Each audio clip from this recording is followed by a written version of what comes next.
Hello and welcome to the SBK Football Podcast. This week we are moving away from the FA Cup. That's gone. The league is back. The Premier League is back in full force. We've had a lovely little midweek and now the weekend, 3 o'clock, we're all back. Over the next half an hour, we're going to give you everything you need ahead of the weekend's football. My name is Alex Brinton. I'm joined today in the studio by Freddie Walker. Issy is joining us virtually today because she's very busy. She's got a couple of press conferences and an interview with... Issy, why don't you tell us who you're interviewing? Well, I'm supposed to be interviewing Chiadesi Ogbene at Luton, but which I've got to head to in a minute, to be honest. But he's obviously scored against Brighton. He's a great talker, risen through ranks of Irish football and things like that. So really looking forward to having a chat with him, to be honest. Great stuff. And Freddie, how was your little break for Arsenal at the weekend? You're back in action midweek. How was that? It was good to be back. I mean, it got a little bit nervier towards the end against Nottingham Forest, much nervier than it needed to be. But yeah, it was nice to have a weekend of stress-free football, just enjoying the FA Cup. Nice to be neutral. Yeah, exactly. Last week, correct selections, I got one. Kyle Bartley's basic assault on one of the Wolves players, can't remember who, managed to get him books. Freddie, what did you get, mate? Yeah, so I also got my one with cards. It was the Forest Bristol City game. They continued their card form in the FA Cup, and that came in within 40 minutes of both teams getting 2 yellow cards early doors. And Issy, for you, it was a blank this week. It was a bad week. I'm hoping it's just a blip, all right? I'll soon be back on a glittering run to the title. Yeah, you're still top of the table so far, so do not worry. We're obviously previewing the biggest game of the weekend, which is Arsenal Liverpool, and with SBK this weekend, there's a 25% winnings boost for this game. So when you're thinking about your bet builders, when you listen to this, just keep that bet boost in mind.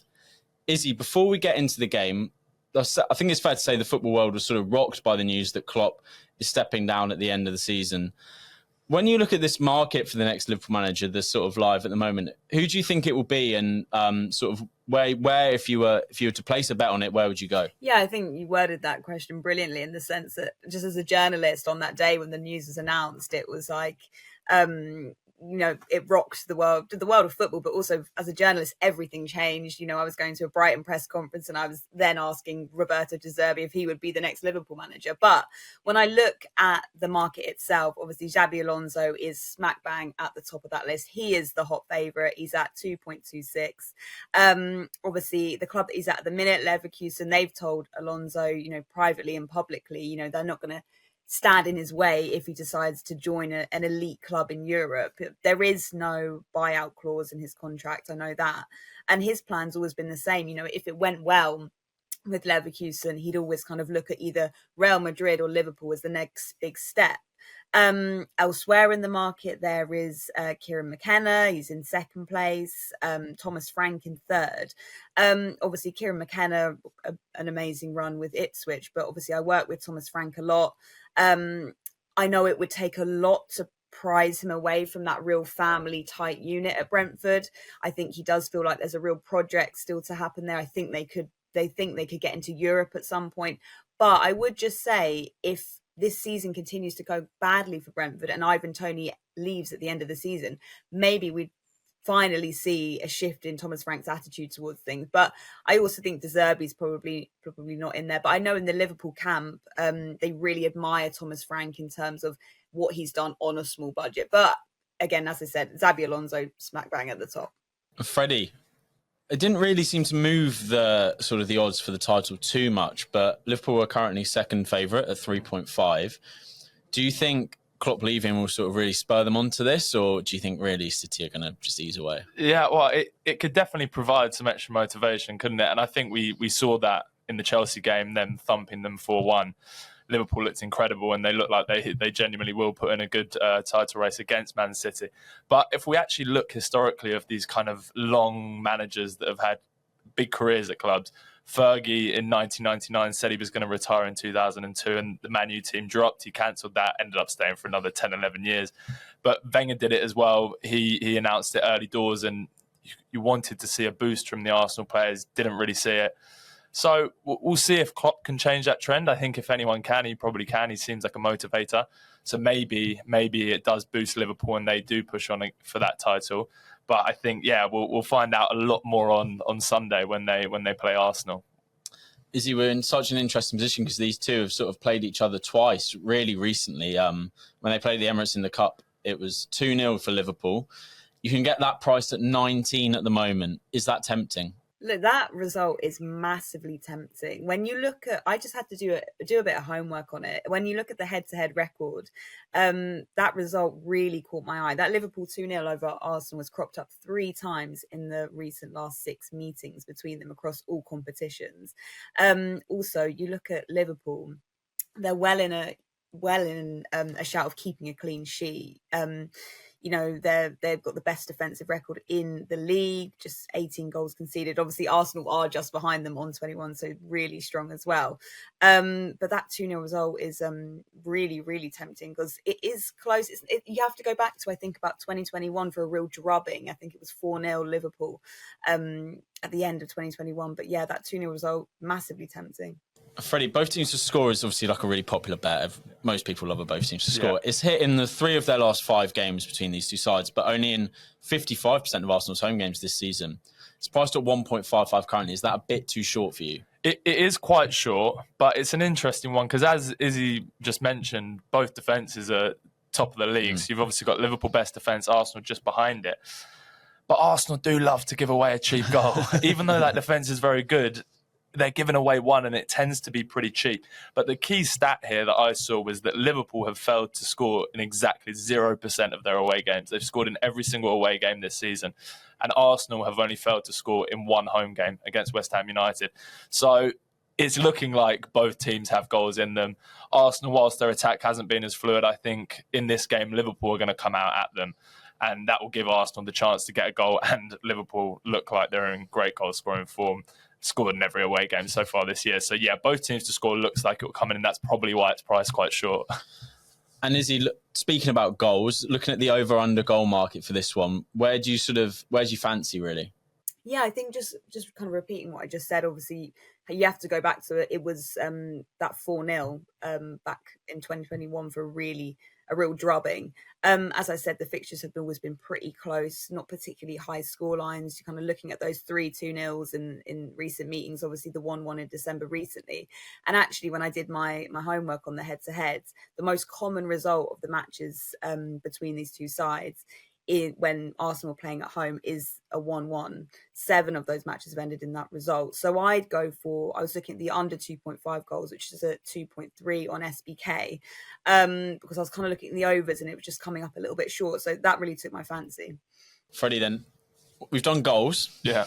Cards. You love a card bet. I do love a card bet. The last three games between these two sides have averaged 6.6 a game. Talk to us about over-unders. Where are you sort of fancying, and in particular, any players who sort of stand out? So, I mean, given that average that you've just said, I think you've got to be looking at the individual teams. So you've got over 2.5 for Liverpool. That's priced at 1.82. I think that's a pretty good chance of that happening. And then over 2.5 for Arsenal is at 2.12. So both of those individual ones are pretty nicely priced, and I'd be looking at those. But then if we're looking at players, maybe surprisingly, Gabriel Jesus tops the cards for Arsenal and Kai Havertz. They've both got 5 cards this season. So quite strange ones, but then that gives you a bit of value in the card market. Jesus is at 3.55, Havertz is at 3.95. So those are interesting ones considering they've got a lot of cards this year. But then behind that for Arsenal, I'd be looking at Ben White. He's got the most cards behind Havertz and Jesus for Arsenal. And we know the quality of Liverpool's wingers. And Ben White on his day can struggle against the top winger. And that's priced at 3.95. So I fancy that one with Ben White. And then on the Liverpool side, there's maybe another conversation to be had of what Klopp's going to do with the Conor Bradley-Trent situation, because he was so good against Chelsea, Conor Bradley, and has been since he's come into the team. But Trent has the most cards for Liverpool this season, and given his historical form against Martinelli, I think that could be a tough battle for him at the Emirates. So that's priced at 3.35. So I'd be looking at Trent from a Liverpool perspective as well. Very interesting. And in terms of goal scorers, Issy, Arsenal's front three, I don't think Freddie will mind me saying this, haven't been quite as fluent as they were last year, and they haven't quite been as consistent with their goals. when you look at the goals market just for the home team, like who is it that jumps out to you? 100% Bukayo Saka to score at any time. It was a nice 3.55 on SBK, which I was pretty pleased with, to be honest. He's obviously the club's top scorer with 10 goals. Obviously scored what proved to be, I guess, the winning goal against Nottingham Forest last time out. Incredible. Well, he's picked up his form, and I think that game showed it. And the point I want to make is he's a big game player. He turns up again. He's kind of got this reputation of being of playing so well against the big six. He's scored against all big six teams in the last, I think, 2 seasons. He's scored against them all. So I've really tipped him to turn up in this one for sure. Freddie, I know you won't want to think about this, but for Liverpool, who are you looking at? I mean, Salah's absence is obviously massive, but it really doesn't seem to have slowed them down. So who are you looking at? Wow, there's a lot to be looking at here, but I think there's one man that loves the Emirates more than most, and that is Diogo Jota. He's priced at 3.85 to score at any time on SBK, which I think is a good price. And he's scored 4 at the Emirates in his visits there. So he's always a pain for Arsenal, and he's going to have to be someone that they really look out for and deal with, because he's in good goal scoring form as well. He's got 4 in his last 3 starts, goal against Chelsea as well, and looking very dangerous. A little bit of an outsider on the goal scoring market for Liverpool, I'd say, is Curtis Jones at 8.2. So massive price anytime goal scorer, and he's got 3 in his last 6 starts. So I think that's decent coming in from midfield. I think that could be a decent shout as well. So those would be my 2 that I'd be looking at. Very good. And Issy, looking at the assist market, who's taking your eye on that? I feel like I'm banging the Saka drum this week, but it's got to be Saka again, and also Núñez. It's an interesting kind of battle between the 2 in terms of assists. Obviously, in that Liverpool win over Chelsea, Núñez got his 11th assist for Liverpool across all competitions. And when you look at it, it's only Saka who has, with 12, who has more assists. So between those 2 for sure. I couldn't quite see the odds on SBK on that one, but those 2 names for sure. Cool. And Freddie, so we've had a big chat about this match, and remember, 25% boost on SBK for this one, for your bet builders.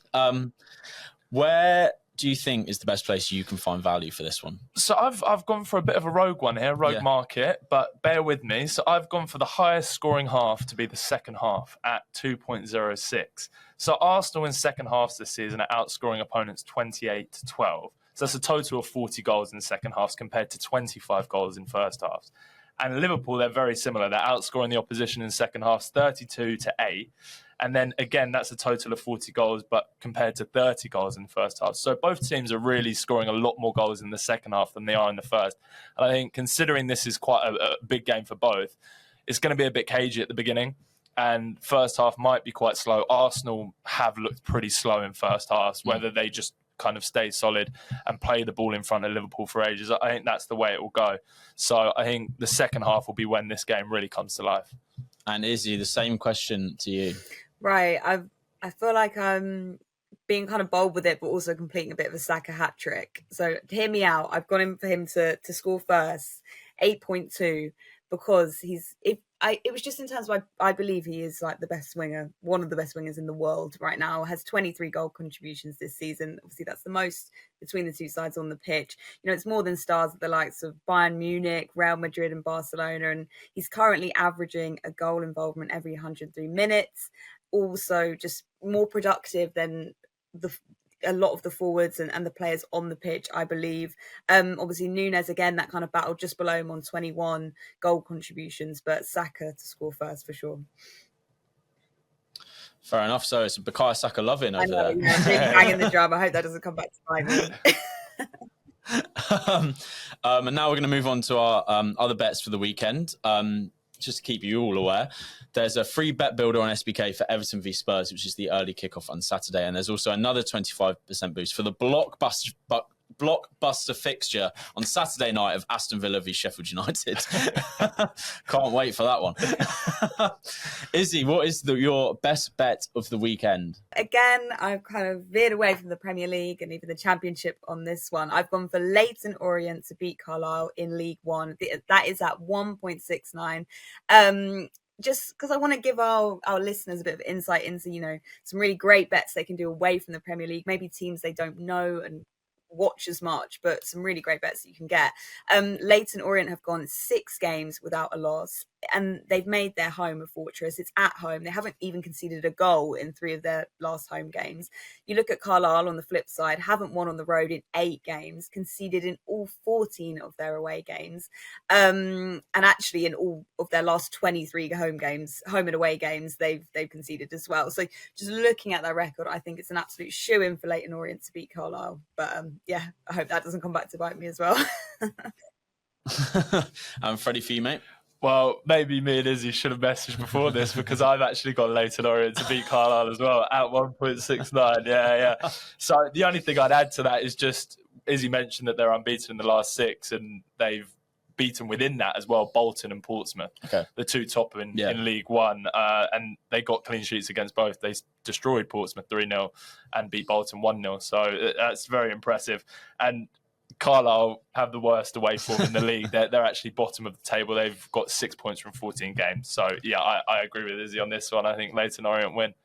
Love that. I've gone for Southampton to beat Rotherham. I'm selecting Southampton a lot at the moment, and the form they're in is hard to sort of really argue with. They let me down by only drawing to Watford last week, but I'm back on it this week. They're playing Rotherham, who are bottom of the Championship. They've lost 53% of their games this season, and Southampton have actually only managed to draw when they played at the start of October. But this, for me, is a much better Southampton side now. They're really sort of flowing, and I struggle to see a way that they don't sweep Rotherham aside, and that is at 1.35 with SBK. Issy, what is your next best bet for us? So I've gone with Tottenham to beat Everton. I know it could be a bit cagey, but it was at 2.46. And just looking, I just went with the stats and the head-to-head on this one. Tottenham have, just to delve into them, Tottenham have scored in all 11 away games this season. And then you look at Everton on the flip side, 5 games since a win and have not scored a goal in their last 3 games. In terms of that head-to-head, Spurs lost just 1 of their last 22 Premier League matches with Everton. So clearly massively dominant in the fixture. So yeah, that was my reasoning on that one. Lovely. And Freddie? So I've gone Leicester to beat Stoke at 1.9. Leicester, realistically, we're looking at a Premier League team for next year, aren't we? They've got the best away tally in the league, picking up 32 points from 14 games. Stoke haven't been great at home, actually, which is surprising considering the Stoke we kind of think of the Premier League days. But whilst they're sitting 13th in the table, they're sitting 19th in the home form table. They've only got 16 points from 14 games. So considering Leicester's dominance of the Championship this year, I think that's a fairly good bet to back them to go to Stoke and win. And Issy may love Bukayo Saka, but I love Dominic Solanke. So I've gone for him to score at 2.24. He plays against the Forest defence, which is just the 3rd worst in the league. They're conceding 1.8 goals per game. He scored 12 this season. And I think against that defence, he's going to get a great chance. And I trust him to finish. And it's not just because he went to school near me. Right, long shot of the weekend. Issy, what have you got for us? I've gone for Luton to beat Newcastle at 7. I was front and centre at Kenilworth Road when they absolutely pumped Brighton last time out, 4-0.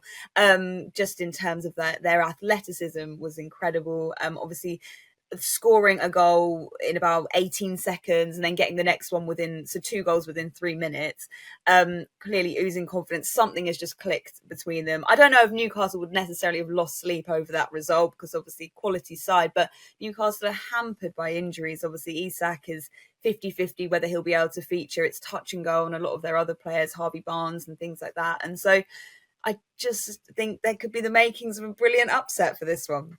Love that. Freddie?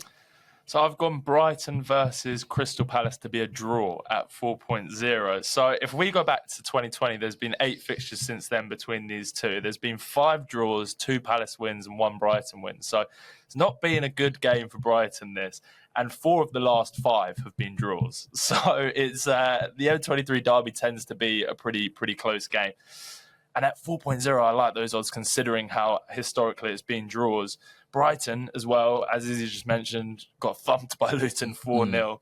And their form in the Premier League, their last 7 Premier League games, they've had 4 draws, 2 losses, 1 win. I will mention that one win was against Spurs. But also, again, a lot of draws. So I'm just seeing a lot of draws here in this game.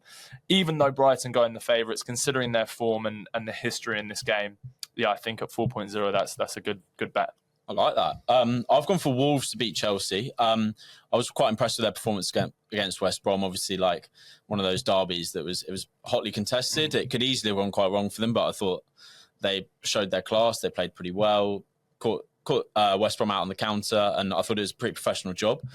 They've struggled a bit at home. Chelsea have struggled a bit at home this season, and Wolves have struggled a bit away. So there's admittedly, they're sort of playing off against each other there. But Wolves beat them 2-1 at Molineux just on Christmas Eve. And Chelsea, while they have been getting better, I think the loss to Liverpool last night would have sort of really knocked them back a few steps. So that's why I've gone for that. Thanks for listening to this episode of the SBK Football Podcast. That is all we've got time for this week. We hope we have given you everything you need ahead of this weekend's action-packed football schedule. If you enjoyed this week's show, then give us a like. And if you think we can improve, then give us some feedback in the comments.